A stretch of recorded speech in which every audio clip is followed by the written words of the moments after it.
Hello दोस्तों, क्या हाल है। तारीख आज 17 नवंबर 2025, दिन सोमवार, हिंदी तिथि त्रयोदशी। और आइए बात करते हैं आज के मुख्य समाचार में देश भर की तमाम बड़ी खबरों पर नजर डालते हैं। देखिए दोस्तों, आज के दिन को इंटरनेशनल स्टूडेंट्स डे के रूप में मनाया जाता है, यानी विश्व छात्र दिवस। दुनिया भर में हर साल 17 नवंबर को प्रत्येक छात्र तक दुनिया भर में शिक्षा की पहुंच बढ़ाने के लिए ये दिवस मनाया जाता है। और चलिए आगे बढ़ते हैं अपन खबरों में। देखिए, सबसे पहली खबर तो दिल्ली ब्लास्ट मामले में एनआईए को बड़ी सफलता मिली है। बॉम्बर आतंकी उमर का साथी भी गिरफ्तार हो चुका है और इस दिल्ली धमाके मामले से जुड़े कार का मालिक भी गिरफ्तार हो चुका है। एनआईए ने आमिर को दिल्ली से पकड़ा। इसी ने मिलकर आतंकी उमर के साथ ये धमाके की साजिश रची थी। फरीदाबाद से कार खरीदने वाला आमिर गिरफ्तार हुआ। आतंकी उमर ने इसी I-20 से लाल किले के पास धमाका किया था। और भी फंडिंग के सख्त मामले में 2 और लोगों को पकड़ा गया। और हाल ही में जो जम्मू कश्मीर के एक थाने में भी ब्लास्ट हुआ था, आपको पता होगा। तो इस मामले की जांच में पता चला है कि ब्लास्ट तेज रोशनी और गर्मी की वजह से हुआ। फोरेंसिक अधिकारी बोले कि ये कोई आतंकी हमला नहीं था। हालांकि इस घटना में भी 9 लोगों की जान चली गई थी। और देखिए, आतंकवाद के मुद्दे को लेकर कांग्रेस सांसद शशि थरूर का भी कहना है कि आतंकवाद 1989-90 में कश्मीर से शुरू हुआ था और अब ये दिल्ली मुंबई तक फैल गया। फारूक ने कहा था हर कश्मीरी पर उंगली उठाई जा रही है। और अब तक दोस्तों, आतंकी मॉड्यूल के कॉन्टेक्ट वाले तकरीबन 200 लोग रडार पर हैं। जांच एजेंसियों के डॉक्टर मुजम्मिल और डॉक्टर शाहीन ने मदद के नाम पर रुपये भी बांटे थे। और अब तक 60 से भी ज्यादा लोगों को हिरासत में लिया जा चुका है एनआईए की तरफ से। वहीं जांच में पता चला कि दिल्ली धमाके में तकरीबन 30 से 40 किलो अमोनियम नाइट्रेट का इस्तेमाल हुआ था। तो ये राजधानी के अब तक के जांच से जुड़े अपडेट्स रहे। और अगली बड़ी खबर देखिए दोस्तों, अयोध्या के राम मंदिर के अंदर अब वीवीआईपी भी नहीं ले जा सकेंगे मोबाइल फोन। दिल्ली ब्लास्ट की घटना के बाद ये भी नया नियम लागू हो चुका है। 25 नवंबर को जो अयोध्या में ध्वजारोहण समारोह का आयोजन होने जा रहा, इसको लेकर भी और नियम सख्त किए गए हैं और किसी भी वीवीआईपी शख्स को भी फोन लेकर अंदर जाने की इजाजत नहीं होगी, है ना। चलिए अगला अपडेट देखिए, भारत और ईएईयू ने व्यापार समझौते के रोडमैप की समीक्षा की। WTO में भारत की भूमिका पर बोले वाणिज्य मंत्री पीयूष गोयल। वहीं भारत और कतर के रिश्तों को भी नई रफ्तार मिलेगी। विदेश मंत्री एस जयशंकर ने कतर के पीएम मोहम्मद बिन से अहम मुलाकात की और इस दरमियान दोनों देशों के बीच द्विपक्षीय संबंधों की समीक्षा की। और महिलाओं, माताओं, बहनों के लिए बड़ी अच्छी खबर देखिए, अब भारतीय सेना के जवानों में नारी शक्ति की उड़ान भी देखने को मिलेगी। अब टेरिटोरियल आर्मी में भी शामिल हो सकेंगी महिलाएं। इस पायलट प्रोजेक्ट पर भी सेना विचार कर रही है। वहीं इंडियन आर्मी के लिए एक और अच्छी खबर है देखिए, आप भारतीय नौसेना की ताकत में इजाफा होगा, यानी बढ़ोतरी होगी। इसी महीने 24 नवंबर को सेवा में शामिल होगा नया पनडुब्बी रोधी युद्धपोत माहे और इससे हमारी इंडियन नेवी की ताकत और बढ़ेगी, है ना। और भारत के सीडीएस जनरल अनिल चौहान का कहना है कि तीनों सेनाओं के बीच अद्भुत तालमेल है। सीडीएस चौहान बोले कि तकनीक से भावी युद्ध और चुनौतीपूर्ण होंगे भविष्य में, लेकिन हमारे यहाँ भारतीय सेना, नौसेना और वायुसेना तीनों की संयुक्तता बढ़ रही है, जो कि भारतीय सैन्य और सुरक्षा के लिहाज से बहुत ही अच्छी पहल है। चलिए अगला अपडेट देखिए दोस्तों, भारत अपने समुद्रयान मिशन पर भी जोरों शोरों से कार्य कर रहा है, जो कि एक डीप ओशन मिशन है। और इस मिशन के तहत समुद्र के संसाधनों और जैव विविधता का अध्ययन किया जाएगा। चेन्नई के ओशन इंस्टीट्यूट में यह समुद्रयान आकार ले रहा है। और अच्छी बात यह है कि इस समुद्रयान के तकरीबन 50% हिस्से स्वदेशी हैं, यानी आधा ये लगभग पूरा अपना आत्मनिर्भर भारत स्वदेशी पहल के तहत बनाया गया। कुछ पुर्जे इंपोर्ट किया गया है। ये एक तरह की खास पनडुब्बी होगी जो कि 4 घंटे के अंदर समुद्र में 6 किलोमीटर तक की गहराई में पहुंचेगी और इससे भारत के समुद्र में खोज और बढ़ेगी, है ना। जैसे अंतरिक्ष में भारतीय अंतरिक्ष एजेंसी इसरो लगातार अपने लक्ष्य पर कार्य कर रही है, वैसे ही ये डीप ओशन मिशन होगा समुद्रयान। और इधर इसरो का भी प्लान है, अंतरिक्ष यान उत्पादन बढ़ाकर 3 गुना करेगा इसरो। इस वित्तीय वर्ष में 7 और प्रक्षेपण करने की भी तैयारी की जा रही है। भारत की अंतरिक्ष अर्थव्यवस्था वर्तमान में लगभग 8.2 अमेरिकी डॉलर की है, जो कि साल 2033 तक बढ़कर 44 अरब अमेरिकी डॉलर तक बढ़ने का अनुमान है। और इसरो का तो एक और प्लान है देखिए आप, इसरो अपने अंतरिक्ष यान निर्माण को 3 गुना तक बढ़ाएगा। 2028 में चंद्रयान 4 का प्रक्षेपण भी होगा, ये कहना है इसरो प्रमुख वी नारायणन का। चलिए अगली बड़ी खबर देखिए, देश की राजधानी दिल्ली में 24 नवंबर और 11 दिसंबर को इन मांगों को लेकर सख्ती प्रदर्शन करेंगे देश भर के शिक्षक, जिसमें खास करके उत्तर प्रदेश के भी कई जिलों से टीचर पहुंचेंगे और अपनी विभिन्न मांगों को लेकर राजधानी दिल्ली में प्रदर्शन करेंगे। यूपी के टीचरों की कई सारी समस्याएं हैं, जैसे अर्ली ट्रांसफर, डिजिटल उपस्थिति और टीईटी अनिवार्यता समेत कई अहम मुद्दों को लेकर अब सड़कों पर आंदोलन करने की तैयारी कर रहे हैं टीचर्स। और इसके लिए 24 नवंबर और 11 दिसंबर तारीख तय की है और इसमें कई सारे अन्य शिक्षक संघ भी शामिल होंगे, है ना। चलिए अगला अपडेट देखिए, इनोवेशन पर एक अच्छी रिपोर्ट सामने आ रही है कि 70 से भी ज्यादा देशों के प्रतिभागियों ने भविष्य की नीतियों पर मंथन किया। 1600 से ज्यादा कंपनियां शामिल हुई। सप्लाई साइड ग्लोबल के मंच पर जुटी वैश्विक हस्तियां, जैसे अभी हमारे देश की राजधानी दिल्ली में व्यापार मेला चल रहा ना, वैसे ही इस ग्लोबल व्यापारिक मेले मंच पर ये इनोवेशन के नए अपडेट देखने को मिले। और वहीं देखिए, पावर ऊर्जा के क्षेत्र पर एक रिपोर्ट सामने आ रही कि ऊर्जा सुरक्षा पर भारत अपना जोर दे रहा है। कोयला आयात में भी बढ़ोतरी हुई। परमाणु ऊर्जा संयंत्रों को लेकर एनटीपीसी ने भी खास तैयारी की है और ये प्लान भी देख सकते हैं आप भारत का। चलिए अगली खबर देखिए दोस्तों, पंजाब के अटारी वाघा बॉर्डर पर रीट्रीट सेरेमनी के समय में बदलाव हुआ है। अब रीट्रीट शाम 4:30 से 5 बजे तक होगी, क्योंकि अभी सर्दियों का मौसम शुरू हो चुका है, तो अब ये नया टाइम टेबल लागू रहेगा पूरे विंटर सीजन में। और वहीं देखिए बड़ी खबर कि लॉरेंस बिश्नोई को विदेशों में आतंकी घोषित कर रखा है, लेकिन भारत में क्यों नहीं। क्षेत्रीय करणी सेना के राष्ट्रीय अध्यक्ष बोले कि वह कोई धर्म योद्धा नहीं है, बल्कि देश को नुकसान पहुंचाने वाला अपराधी है। करणी सेना के राष्ट्रीय अध्यक्ष राज शेखावत ने लॉरेंस को अपराधी कहा, और जैसे दुनिया में विदेशों में कई जगहों पर उसे आतंकी घोषित कर रखा, वैसे ही उन्होंने भारत के लिए भी ये मांग की। चलिए ऑटो इंडस्ट्री से खबर देखिए, टाटा सिएरा मॉडर्न डिजाइन के साथ रिवील हुई। इसमें आपको 360 डिग्री कैमरा मिलेगा और लेवल 2 जैसे एडवांस सेफ्टी फीचर्स भी मिलेंगे। हुंडई क्रेटा से इसका सीधा मुकाबला होगा। 25 नवंबर को कंपनी से लॉन्च करने जा रही है। और वहीं देखिए हिंदू सनातन एकता पदयात्रा में बागेश्वर धाम के पंडित धीरेन्द्र कृष्ण शास्त्री ने दिलाए हिंदू राष्ट्र के लिए 5 संकल्प। आखिरकार सनातन हिंदू एकता पदयात्रा 2.0 का वृंदावन में समापन हुआ और इसमें मध्य प्रदेश के मुख्यमंत्री डॉक्टर मोहन यादव भी शामिल हुए हैं। इस दरमियान जगत गुरु राम भद्राचार्य ने धीरेन्द्र शास्त्री को गले भी लगाया। ये कुछ तस्वीरें आप देख सकते हैं। और दिल्ली की घटना के बाद एकता पदयात्रा में आने वाले श्रद्धालुओं की भी चेकिंग जोरों शोरों से की जा रही है। और इसे सनातन एकता पदयात्रा के समापन के दौरान धीरेन्द्र शास्त्री ने देशवासियों से ये 5 संकल्प लेने का आह्वान किया। पहला, जुड़ो और जोड़ो। दूसरा, भगवा अभियान। तीसरा, साधु संतों का मंडल। चौथा, कर वापसी अभियान। और 5वां, मांस मदिरा पर प्रतिबंध। उन्होंने देश के हर एक नागरिक से देशवासियों से ये अपील की है कि इन 5 संकल्पों को हर आदमी ले। ऐसा चलिए अगली खबर देखिए दोस्तों, बिहार में सरकार बनाने की प्रक्रिया तेज हो चुकी है और आज बिहार के मुख्यमंत्री नीतीश कुमार ने अपनी अंतिम कैबिनेट बैठक बुलाई। मंत्रिमंडल की बैठक होगी आज 17 नवंबर को और दावा किया जा रहा है कि इसमें नीतीश पेश करेंगे नई सरकार के गठन का दावा भी।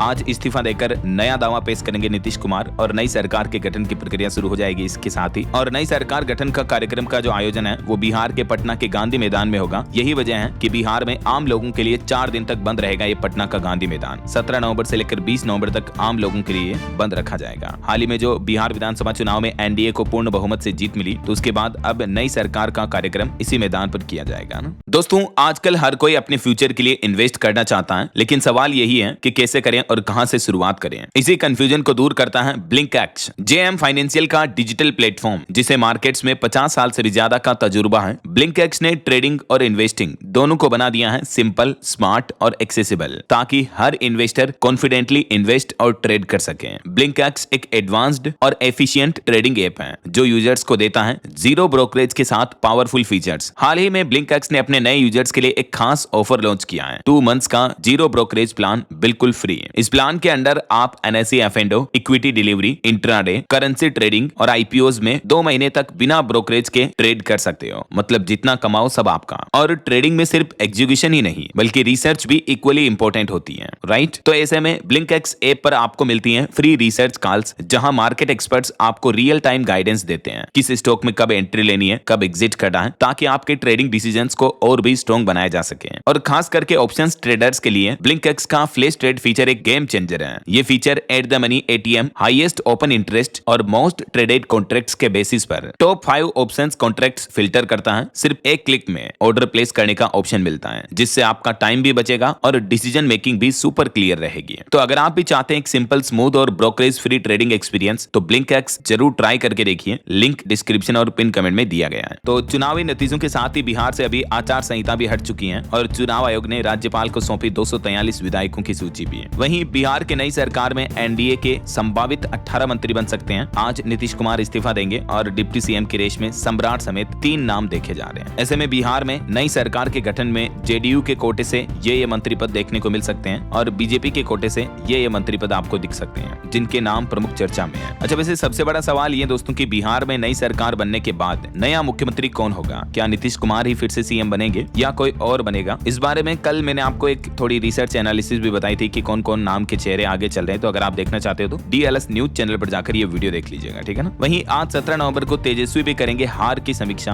कि चुनाव में विपक्षी राजनीतिक पार्टियों की हार क्यों हुई। ये समीक्षा बैठक होगी। रोहिणी के पार्टी और परिवार छोड़ने के बाद टकराव बढ़ने लगा। रॉबर्ट वाड्रा भी बोले कि बिहार में दोबारा चुनाव होने चाहिए, इतनी गड़बड़ियां हुई हैं। और दोस्तों ये बिहार चुनाव के लिए ना सिर्फ राहुल गांधी और विपक्षी पार्टियों के नेता चुनाव में फर्जीवाड़े और धांधली का आरोप लगा रहे हैं, बल्कि देखिए अब तो बसपा प्रमुख मायावती ने भी बिहार चुनाव पर प्रतिक्रिया देते हुए कहा कि यदि चुनाव फ्री और फेयर होते तो पार्टी और ज्यादा सीटें जीत सकती थी। और 6 दिसंबर को इसी मामले पर बसपा की भी रैली होनी है ना। तो ऐसे में अगर बिहार में मुख्यमंत्री नीतीश ही वापस सीएम बनते हैं तो 10वीं बार वो बिहार की कमान संभालेंगे। और पॉलिटिक्स के कुछ और अपडेट देखिए। कांग्रेस ने एसआईआर पर 18 नवंबर को बुलाई पार्टी की बैठक। 12 राज्यों के शीर्ष पदाधिकारी इसमें शामिल होंगे। वहीं हाल ही में जो उत्तराखंड में पंचायत उपचुनाव हुए उसमें देखिए 21 साल की सेवानी बनी धार गांव के निर्विरोध प्रधान। इनकी राजनीतिक कहानी बड़ी ही ही दिलचस्प है। ओके, और चलिए आगे बढ़ते हैं अपन खबरों में। कुछ बड़े हादसों से जुड़ी खबरें देखिए दोस्तों। राजस्थान के जोधपुर में ये एक भीषण हादसा हो गया। एक ट्रेलर ने सवारी टेम्पो को टक्कर मार दी, जिसमें तकरीबन 5 से 6 लोगों की मौत हो गई। बताया जा रहा है कि ये सभी रामदेवरा दर्शन करने जा रहे थे और इसमें 12 लोग घायल भी हो गए। सभी को जोधपुर रेफर किया गया। वहीं मध्य प्रदेश में भी देखिए एक बड़ी सड़क दुर्घटना हो गई। ट्रैक्टर ट्रॉली में घुसी फॉर्च्यूनर कार, 5 लोगों की बड़ी ही भीषण तरीके से मौत हो गई। बताया जा रहा है कि 150 किलोमीटर की रफ्तार से चल रही थी ये फॉर्च्यूनर, जो कि ट्रैक्टर ट्रॉली में जा घुसी है। इसमें कारोबारी का एक इकलौता बेटा, जो कि बिना बताए गाड़ी लेकर निकला था, वो भी मारा गया। 2 साल में एक बार मिलते थे ये दोस्त और इनकी ये मुलाकात आखिरी मुलाकात बन गई। ईश्वर इनकी आत्मा को शांति दे। और चलिए अगली खबर देखिए। अमेरिका में बर्ड फ्लू वायरस से कुछ संक्रमित मरीज मिले। एक्सपर्ट ने महामारी फैलने की भी चेतावनी दी। जी हाँ, अमेरिका के वाशिंगटन में एक मरीज H5N5 बर्ड फ्लू वायरस से संक्रमित पाया गया, जो कि अब तक पहले कभी भी मनुष्य में नहीं देखा गया था। तो इस वायरस के स्रोत का पता लगाने के लिए वैज्ञानिक एक्सपर्ट भी जुटे हैं। स्वास्थ्य अधिकारियों का कहना है कि यहाँ आबादी कम है तो जोखिम कमी है, लेकिन फिर भी विशेषज्ञ महामारी फैलने की भी चेतावनी दे रहे हैं, तो जरा सावधान रहें। और एक अनोखी खबर देखिए दोस्तों। अपने पार्टनर की मौत के 1.5 साल बाद मां बनी एक इजरायली महिला। पोस्टमार्टम स्पर्म रिट्रीवल तकनीक की मदद ली और बोली कि मैंने वंश खत्म नहीं होने दिया। दरअसल ये इजराइल की एक महिला, जिसका पति या पार्टनर कुछ भी कह लो, उसकी मौत हो गई 1.5 साल पहले ही। लेकिन मेडिकल साइंस में ये एक तकनीक है जिसे PSR कहा जाता है, पोस्टमार्टम स्पर्म रिट्रीवल। इस तकनीक की मदद से 35 साल की डॉक्टर हदास लेवी ने हाल ही में अपने एक बेटे को जन्म दिया है। इस तकनीक में होता यह कि किसी पुरुष की मौत के बाद उसके स्पर्म को एक्सट्रैक्ट किया जाता है और उन्हें स्पर्म बैंक में कलेक्ट कर लिया जाता है, ताकि अगर उसकी पत्नी या महिला जीवन साथी जब चाहे उन स्पर्म के जरिए अपने बच्चे को जन्म दे सकती है।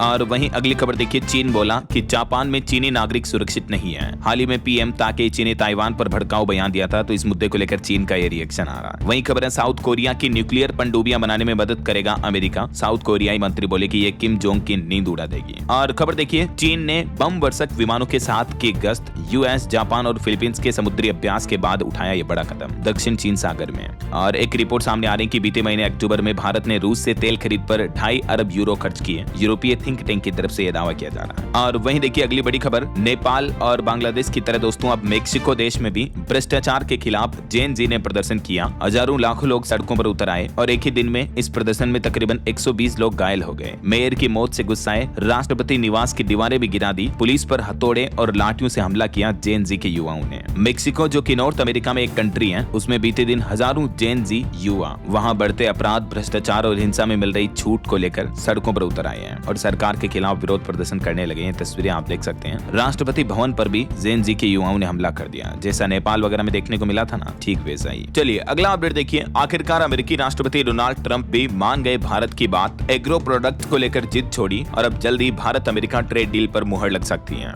जी हाँ, मीडिया रिपोर्ट्स के मुताबिक भारत और US के बीच लंबे समय से अटकी हुई ट्रेड डील अब अंतिम चरण में पहुंच चुकी है और इस महीने नवंबर के अंत तक इस डील को लेकर बड़ी घोषणा होने की उम्मीद है, जिसमें दोनों देशों पर लगे पेनल्टी टैरिफ हटाए जाएंगे और समझौते के तहत भारत अमेरिकी सोयाबीन, कॉर्न और चुनिंदा डेयरी उत्पादों के आयात के लिए भी बाजार खुलेगा। तो ये कहीं ना कहीं अच्छी बात है भारत के कारोबारी व्यापारियों के लिए भी। और एक बड़ी चौंकाने वाली खबर देखिए दोस्तों। हाल ही में जो पाकिस्तान गई थी एक पंजाबी महिला, तो अब रिपोर्ट सामने आ रही कि उस महिला का क्रिमिनल रिकॉर्ड निकला। उस महिला पर वेश्यावृत्ति के मुद्दे को लेकर भी FIR दर्ज है। और हरियाणा के हिसार के यूट्यूबर ज्योति मल्होत्रा, जो कि अभी पाकिस्तान के लिए जासूसी करने के आरोप में जेल में बंद है, उस महिला का जो इंटरव्यू किया था, उसी शख्स ने पाकिस्तान में इस महिला का भी वेलकम किया। तो कहीं न कहीं अब इस पंजाबी महिला के भी पाकिस्तानी जासूस होने के संकेत मिलने दिख रहे हैं और शक और गहराता जा रहा है। और इतना ही नहीं, ये महिला पाकिस्तान जाने के बाद एक शख्स से शादी भी कर ली थी। 15 नवंबर को सरबजीत का निकाह करते हुए एक वीडियो भी सामने आया था। तो अभी जांच एजेंसियां इस मामले की और पड़ताल कर रही, जांच कर रही, तो देखते हैं आगे और क्या पता चलता है। फिलहाल देखिए आप अगली खबर। दिल्ली ब्लास्ट मामले पर भी एक और चौंकाने वाली रिपोर्ट सामने आ रही दोस्तों कि ये जो ब्लास्ट का मामला था, इस घटना स्थल से 9 mm की 3 गोलियां भी मिली है। आतंकी डॉक्टर उमर कब कहां गया, इस रूट का पूरा सीन रिक्रिएट करने की तैयारी कर रही है अब दिल्ली पुलिस और जांच एजेंसियां। 50 CCTV कैमरों में I-20 कार कैद हुई। वहीं जांच एजेंसियों को यह भी पता चला कि दिल्ली का जो ये धमाका था, ये आत्मघाती आतंकी हमला ही था। और एक बड़ा खुलासा सामने आ रहा, देखिए आप, लश्कर-ए-तैयबा के आतंकी के संपर्क में था राजस्थान का मौलवी, जिसकी अफगानिस्तान में ट्रेनिंग होती थी। इसके मोबाइल में मिली कट्टरपंथ से जुड़ी 3 लाख से भी ज्यादा इमेज। और ये राजस्थान राज्य के ATS के हत्थे चढ़ा एक मौलवी जो आतंकी संगठन से जुड़ा था। देखिए जरा। और एक और आपको सावधान करने वाली खबर बताता हूँ। युवाओं को विदेश भेजकर बना देता था साइबर ठग। और देखिए इन सब के पीछे का जो मास्टरमाइंड है, वो कभी सब्जी का ठेला लगाता था, जो अब ऐसे काम करना। जरा देखिए आप। बैंकॉक में 80,000 सैलरी का झांसा देकर म्यांमार भेज दिया कई लोगों को। राजस्थान के 10वीं पास युवाओं को विदेश में अच्छी नौकरी के झूठे सपने निशाने दिखाकर म्यांमार में साइबर ठगों के हवाले करने वाले 2 एजेंट पकड़े गए हैं, जिसमें एक झुंझुनू का है और एक गुजरात का। झुंझुनू राजस्थान का जिला और दोनों ने मिलकर राजस्थान और गुजरात से कई युवाओं को थाईलैंड के रास्ते म्यांमार भेज दिया। देखिए जरा, तो इसे ठगों बदमाशों से भी सावधान रहे दोस्तों, नौकरी के चक्कर में कहीं जाए नहीं अनजान बिना जान पहचान वाले शख्स के साथ, है ना। बहरहाल अभी तो अपन कुछ और महत्वपूर्ण और काम की खबरें देखेंगे दोस्तों, लेकिन फिलहाल वक्त तो चला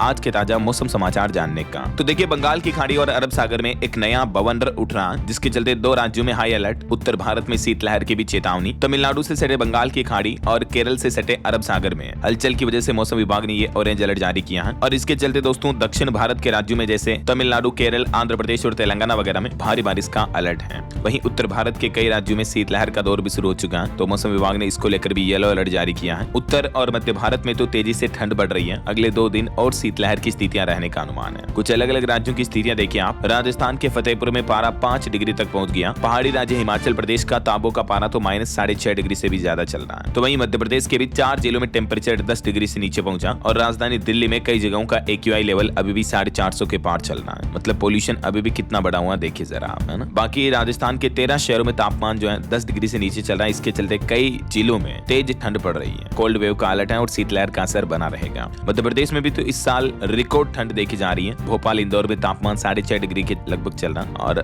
MP की राजधानी भोपाल में तो 84 साल का रिकॉर्ड टूट सकता है ठंड को लेकर। छत्तीसगढ़ के भी उत्तरी और मध्य क्षेत्र में शीतलहर की चेतावनी। अंबिकापुर में 7.5 डिग्री न्यूनतम तापमान चल रहा, अलाव तापकर लोग बाग सहारा ले रहे हैं। तो ये मौसम की स्थितियां चल रही हैं और चलिए आगे बढ़ते हैं, खबरों में कुछ मार्केट अपडेट्स पर नजर डाल लेते हैं। देखिए, निवेशकों के लिए खबर है, इस सप्ताह बाजार में 2 नए IPO खुलेंगे। एक्सेलसॉफ्ट टेक्नोलॉजी 500 करोड़ रुपए जुटाएगी और 7 IPO की इस बार लिस्टिंग भी होने जा रही इस सप्ताह। अच्छा, और वहीं दोस्तों आपको पता होगा हाल ही में मार्केट रेगुलेटर सेबी ने डिजिटल गोल्ड को लेकर जो चेतावनी जारी की थी, तो उसके बाद कई सारे निवेशक पैनिक में देखने को मिल रहे हैं, टेंशन में, तनाव में हैं। उनको लग रहा है कि अब हम क्या करें, हमारे निवेश का क्या होगा, क्योंकि आपको पता होगा सेबी ने कहा था कि डिजिटल गोल्ड जैसा कोई भी प्रोडक्ट सेबी के दायरे में नहीं आता है, जो कि गूगल पे, फोन पे वगैरह, पेटीएम, इनके जरिए आप डिजिटल गोल्ड खरीदते हो ना, इन्हें नहीं सिक्योरिटी माना जाता है और नहीं ये कमोडिटी डेरिवेटिव है। यानी अगर ये प्लेटफॉर्म डिफॉल्ट कर दे तो सेबी कोई प्रोटेक्शन आपको नहीं दे पाएगी। ऐसे में सवाल ये कि जिनका पहले से डिजिटल गोल्ड में निवेश है उन्हें अब क्या करना चाहिए। ठीक है, तो कोई टेंशन लेने की जरूरत नहीं है, घबराने की जरूरत नहीं है। अभी सेबी ने केवल चेतावनी दी है, तो आप अभी भी अपने गोल्ड की डिलीवरी ले सकते हैं और डिजिटल गोल्ड से आउट होकर आप अपने उसी पैसे को निवेश कर सकते हैं अन्य अल्टरनेटिव में। जैसे डिजिटल गोल्ड की बजाय आप फिजिकल गोल्ड खरीद सकते हैं, गोल्ड का बिस्किट वगैरह, ज्वेलरी खरीद सकते हैं, या गोल्ड ETF में निवेश कर सकते हैं, शेयर बाजार में जैसे म्यूचुअल फंड वगैरह में लगाते हैं ना अपन, वैसे डीमेट अकाउंट के जरिए, या गोल्ड म्यूचुअल फंड्स में SIP कर सकते हैं, लमसम में निवेश कर सकते हैं। ये दोनों प्रोडक्ट जो हैं ये सेबी रेगुलेटेड होते हैं। ठीक है, और बाकी किसानों के लिए एक अपडेट तो मैंने आपको बता ही दिया था, परसों के दिन 19 नवंबर को किसान सम्मान निधि योजना की 21वीं किस्त मिल जाएगी। PM मोदी लगभग 10 करोड़ किसानों के खातों में 2-2 हजार रुपए ट्रांसफर करेंगे। ओके, और चलिए आगे बढ़ते हैं खबरों में। कुछ खेल समाचार से जुड़े अपडेट देखिए दोस्तों। ईडन गार्डन्स में 13 साल बाद हारा हमारा भारत अपने ही घर में। पहली बार 125 रन तक चेज नहीं कर पाई टीम इंडिया। वैसे सिराज ने इस साल का 41वां विकेट लिया, लेकिन आखिरकार भारतीय टीम बीते दिन रविवार को साउथ अफ्रीका से पहला टेस्ट मैच हार गई और ये पहला मैच हारकर टीम इंडिया चौथे नंबर पर खिसक गई है। साउथ अफ्रीका 5वें से दूसरे नंबर पर आ गया और ऑस्ट्रेलिया अभी टॉप पर चल रही है। और एक और मैच में भी भारत को हार मिली। बीता दिन कहीं न कहीं क्रिकेट के लिहाज से भारत के लिए लकी डे नहीं रहा है। Bharatiya Yuva team rising Asia cup में पाकिस्तान से हारी। सदाकत माज ने 47 बॉल पर 79 रन बनाए, एक कैच ड्रॉप हुआ और दूसरे पर विवाद भी पैदा हुआ। वैसे इंडिया ए ने साउथ अफ्रीका ए को लगातार दूसरा वनडे हराया, 9 विकेट से जीत दर्ज की। गायकवाड़ ने 68 रन बनाए और निशांत को 4 विकेट भी मिले, गुजरात के राजकोट स्टेडियम में। और भारत के लिए गर्व की बात है, वर्ल्ड बॉक्सिंग कप फाइनल्स में भारत के 4 मेडल पक्के हो चुके हैं। मीनाक्षी, प्रीति, अंकुश और नरेंद्र बेरवाल ने अपने अपने मुकाबले जीतकर सेमीफाइनल में जगह पक्की की। वहीं देखिए पंजाब की लेडी मिल्खा रेस जीतकर पिता को जमीन दिलाई। उम्र मात्र 10 साल है, जालंधर में भी फर्स्ट आई और बोली कि परिवार को गर्व बनाकर दूंगी। जी हाँ, ये नन्ही सी जान जो आप देख पा रहे होंगे, ये अपने लक्ष्य के प्रति इतनी अटल है कि पंजाब के फरीदकोट की 10 साल की बच्ची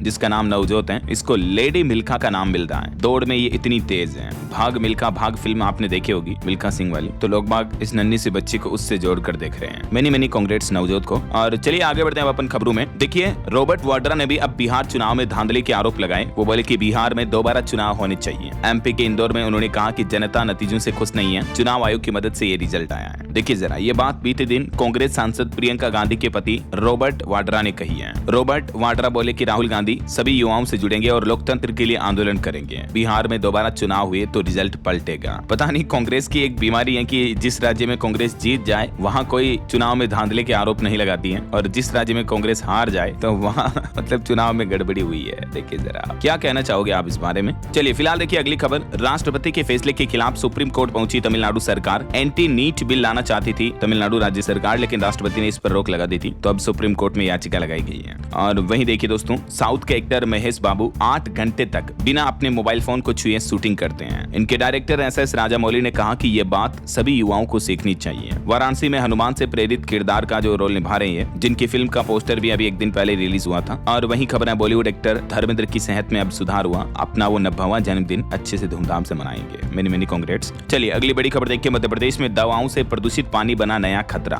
एम्स भोपाल ने खोला एमपीसीजी में बढ़ती हेल्थ इमरजेंसी का सच। जी हाँ, एक चौंकाने वाली रिपोर्ट सामने आ रही दोस्तों की भारत में दवाओं का कचरा नदियों और मिट्टी में घुलकर एक नई साइलेंट हेल्थ क्राइसिस खड़ी कर रहा है। क्योंकि एक्सपायर्ड दवाओं को नदी में फेंक दिया जाता है, झीलों तालाबों में फेंक दिया जाता है। और मध्य प्रदेश एम्स भोपाल के विशेषज्ञों ने पहली बार इस तरह की चेतावनी दी कि ये खतरा अब मध्य प्रदेश और छत्तीसगढ़ इन राज्यों में तो तेजी से बढ़ने लगा है। एम्स भोपाल में आयोजित उन्नत फार्माकोविजिलेंस प्रशिक्षण में विशेषज्ञों और वैज्ञानिकों की तरफ से ये चेतावनी जारी की गई है। ये सरकारों के लिए भी एक अलर्ट है कि इस खतरे से निपटा जाए और इस तरह की जो दवाओं मेडिसिन वगैरह का कचरा होता है उसको नदियों में, झील तालाबों में पहुंचने से रोका जाए, है ना। और वहीं देखिए यूएन का भी कहना है कि जलवायु जिम्मेदारी निभाते हुए विकास कर रहा हमारा देश भारत। यूएनडीपी प्रमुख बोले कि दुनिया को भारत से सीखना चाहिए। ये भारत के लिए वाकई में बड़े गौरव की बात है। और खबर देखिए दोस्तों, अनुसूचित जाति में भी लागू होना चाहिए क्रीमी लेयर। आरक्षण को लेकर सुप्रीम कोर्ट के सीजेआई बीआर गवई ने यह बड़ा बयान दिया। और मार्केट से एक अपडेट आ रहा दोस्तों, इस महीने नवंबर में विदेशी निवेशकों की भारी बिकवाली देखने को मिल रही है। 13,925 करोड़ से भी ज्यादा निकाला निवेश। तो ये संकेत है कि कहीं न कहीं स्टॉक मार्केट में और गिरावट देखने को मिल सकती है। वहीं खबर है महाराष्ट्र पीएसयू का न्यूक्लियर पावर में बड़ा गेम प्लान है। देश भर में लगाएगा 700 से 1600 मेगावाट के नए प्लांट। तो इसके स्टॉक पर आप नजर रखें। एनटीपीसी 2047 तक भारत का ये लक्ष्य तय किया है। और देखिए बेंगलुरु के डेवलपर का एनसीआर प्लान गाजियाबाद में 8,000 करोड़ की बिक्री हुई। अब गुरुग्राम नोएडा में भी एंट्री की तैयारी कर रही है। प्रेस्टीज स्टेट दिल्ली एनसीआर को लेकर ये प्लान है। और वेदांता ग्रुप की कंपनी पर भी बड़ी खबर आ रही है। आंध्र प्रदेश में टंगस्टन ब्लॉक की खोज और खनन का लाइसेंस मिला। तो इसके भी स्टॉक आज फोकस में रहेंगे। हिंदुस्तान जिंक की बात कर रहा हूँ। चलिए अगली खबर देखिए। ग्रेटर नोएडा में निवेशकों के लिए बड़ा मौका है। 13 सेक्टरों में 37 व्यावसायिक भूखंडों की नई योजना जारी हुई। ई नीलामी के जरिए आवंटन होगा। तो आप ग्रेनो के ऑफिशियल पोर्टल के जरिए इसमें पार्टिसिपेट कर सकते हैं। और खबर आ रही महाराष्ट्र में स्टूडेंट्स की होगी चांदी। जल्दी चलेगी 1000 बसें। 50% किराया भी फ्री रहेगा। महाराष्ट्र गवर्नमेंट ने स्कूल कॉलेज के छात्रों के लिए ये नई बसें चलाने की घोषणा की है, जिसमें सस्ते किराए में स्टूडेंट को सफर करने का मौका मिलेगा, है ना। वहीं देखिए सीबीआरआई में होगी वन हेल्थ वन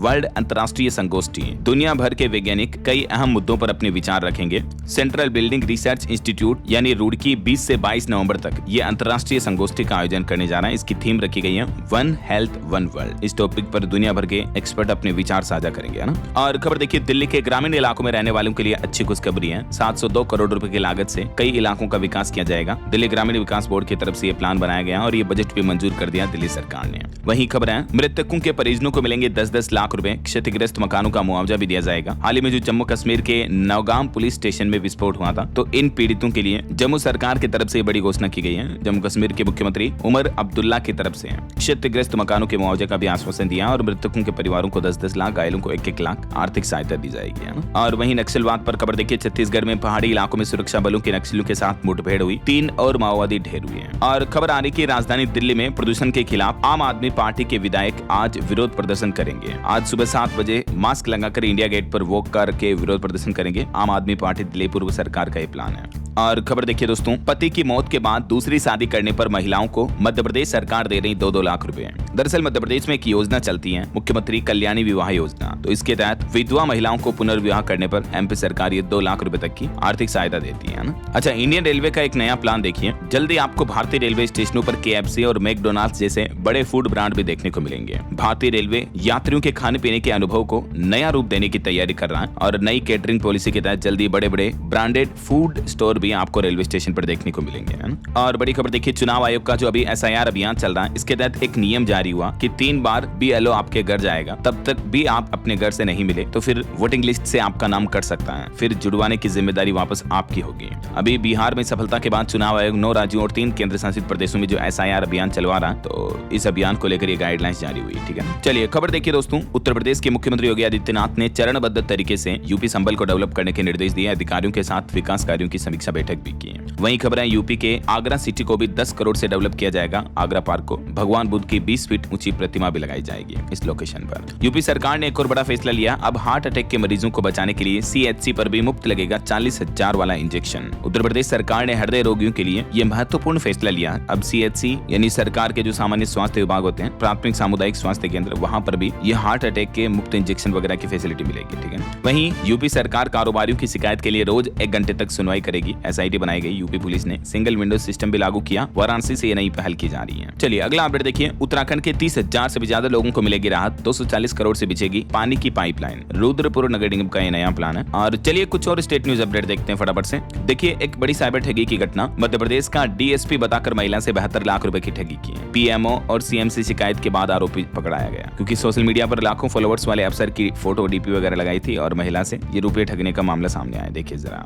अच्छा, मध्य प्रदेश से ही एक और साइबर ठगी की घटना देखने को मिली। साइबर ठगों ने अब चुनाव आयोग के SIR के नाम पर भी ठगी शुरू कर दी है। तो चुनाव आयोग ने एडवाइजरी जारी की, कहा कि OTP मांगकर वारदातों को अंजाम दे रहे हैं जालसाज। कई लोगों को फोन कर रहे हैं कि आपके वोटर लिस्ट में नाम कट जाएगा, आपके फोन पर मैसेज पर जो OTP आया वो बताओ। समझ रहे हो? तो चुनाव आयोग क्योंकि अभी SIR अभियान तो चला ही रहा, तो लोगों को लगता है कि हाँ यार सच में ऐसा होगा, तो ऐसे किसी को भी कॉल करके आपको OTP नहीं बतानी है। साइबर अपराधियों से बचने के लिए ये एडवाइजरी जारी की है सरकार ने और चुनाव आयोग ने भी। और वहीं देखिए सुप्रीम कोर्ट के आवारा डॉग्स के आदेश के खिलाफ मध्य प्रदेश भोपाल में भी विरोध देखने को मिल रहा है। कहा कि यह फैसला असंवैधानिक, अव्यवहारिक और ABC नियमों का उल्लंघन है। हाल ही में जो आपको पता होगा सुप्रीम कोर्ट ने स्कूल, कॉलेज, परिसर, रेलवे स्टेशन वगैरह से आवारा कुत्तों को हटाकर रिहैबिलिटेशन सेंटर भेजने का जो आदेश दिया था, तो उसको लेकर यहाँ पे भोपाल वगैरह में विरोध भी देखने को मिल रहा है। और एक अनोखी खबर देखिए। छत्तीसगढ़ में जन्मी दुनिया की सबसे छोटी गाय पुंगनूर। आर्टिफिशियल इंसेमिनेशन से इसका जन्म हुआ। इस गाय का दूध 2000 रुपए लीटर बिकता है। PM मोदी के पास भी इसी नस्ल की गायें हैं, जिनके फोटो, वीडियो, रील्स वगैरह वो बनाते रहते हैं। ओके, और चलिए दोस्तों कुछ एजुकेशनल अपडेट्स देख लेते हैं। देखिए एक तो उत्तर प्रदेश में टीचर भर्ती में बदलाव हुआ। आवेदन की तारीख वगैरह अब आवेदन 24 नवंबर से 14 दिसंबर तक के लिए भरे जाएंगे। और वहीं PM मोदी ने उत्तराखंड को भी दी 3 छात्रावासों की सौगात। 10.5 करोड़ रुपए की लागत से 3 नए हॉस्टल्स का उद्घाटन किया है उत्तराखंड में। और कुछ सरकारी नौकरियों से जुड़े अपडेट्स देखिए दोस्तों। सेल ने 124 पदों पर भर्ती निकाली है। ट्रेनिंग के दौरान 50,000 रुपए तक का वेतन भी मिलेगा। वहीं बैंक ऑफ इंडिया में भी 115 पदों पर भर्ती का नोटिफिकेशन जारी हुआ। इसमें आज 17 नवंबर से आवेदन शुरू होंगे और इसकी लास्ट डेट रहेगी 30 नवंबर 2025। इसके अलावा भी इस सप्ताह कुछ टॉप गवर्नमेंट जॉब्स निकली है, जैसे KVS, NVS वगैरह में 14,967 पदों पर भर्ती चल रही है। राजस्थान में टीचर की 7,500 से ज्यादा वैकेंसी भी है। तो इस सप्ताह की कुछ टॉप गवर्नमेंट जॉब्स के अपडेट देख लीजिए आप। KVS, NVS में वैकेंसी है, जिसमें आवेदन करने की अंतिम तारीख 4 दिसंबर है। राजस्थान रीट मेंस 2025 फॉर्म चल रहे हैं अभी, 6 दिसंबर last date. Bank of Baroda में भर्ती चल रही है, 1 दिसंबर इसकी लास्ट डेट है। इसमें भी 2700 पदों पर वैकेंसी है। ONGC में भी भर्ती निकली हुई है 2743 पदों पर। इसमें 17 नवंबर आज ही लास्ट डेट है। और झारखंड में बॉर्डर की भर्ती चल रही है 1733 पदों पर। इसमें 8 दिसंबर लास्ट डेट रहेगी। और उत्तराखंड स्कूल शिक्षा विभाग में भी भर्ती निकली हुई है, 30 नवंबर लास्ट डेट है। 1649 पदों पर वैकेंसी है। ठीक है, तो ये कुछ इस सप्ताह की टॉप गवर्नमेंट जॉब्स रही दोस्तों। इसके अलावा उत्तर प्रदेश बोर्ड के हाई स्कूल और इंटर के मॉडल पेपर ऑनलाइन अपलोड कर दिए गए हैं यूपी बोर्ड ने। तो युवाओं के लिए परीक्षा की तैयारी करना आसान होगा। चेक कर लेना आप यूपी बोर्ड के ऑफिशियल पोर्टल पर।